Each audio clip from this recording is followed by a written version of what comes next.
నిన్న జరిగిన మెన్స్ ఆక్షన్‌లో 100 లీగ్‌లో ఎస్ఆర్‌హెచ్ టీమ్ అబ్రార్ అహ్మద్ పాకిస్తాన్ ప్లేయర్‌ని తీసుకున్నారు. అది ఎంతవరకు కరెక్ట్ అనుకుంటున్నారో ఖచ్చితంగా కామెంట్ చేయండి. అండ్ చాలా వరకు నెగటివిటీ దీని కారణంగా కావ్య మరన్ ఫేస్ చేయాల్సొచ్చింది. అందరూ గూడా ఎస్ఆర్‌హెచ్‌ని ట్రోల్ చేయడం స్టార్ట్ చేశారు దీని కారణంగా. అండ్ దీనికి ఒకటే అనుకుంటే కాదు. దీనికి ముందు గూడా చాలా ఇండియన్ ఓన్ ఫ్రాంచైజెస్ పాకిస్తాన్ ప్లేయర్స్‌తోని చాలా లీగ్స్ ఆడారు. సో, ఇది కరెక్ట్ అంటారా? సెలెక్టివ్ క్రిటిసిజం ఈస్ రాంగ్ నా దృష్టిలో.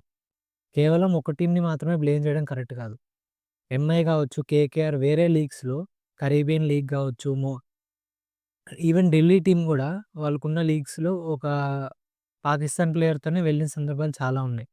సో, ఓన్లీ ఎస్ఆర్‌హెచ్‌ని ట్రోల్ చేయడం ఇది కరెక్ట్ అంటారా? I don't think so. So, selective criticism పక్కన పెట్టి వాళ్ళు మంచి డిసిషన్ తీసుకున్నారా లేదా అని ఖచ్చితంగా కామెంట్ చేయండి. నా దృష్టిలో తను ఒక మిస్టేక్ అయితే చేసింది. పిక్ చేయడం వల్ల తనకు తెలుసు కాన్సిక్వెన్సెస్ ఉంటాయని. సో, చూద్దాం ఆ డెసిషన్ కారణంగా ఎస్ఆర్‌హెచ్ మీద ఎంత ఇంపాక్ట్ పడుతుందో. వీటన్నిటి గురించి ఒక వీడియో చేద్దాం అనుకుంటున్నాను. లేదా లైవ్ చేయాలంటారా? మీరు ఖచ్చితంగా కామెంట్ చేయండి.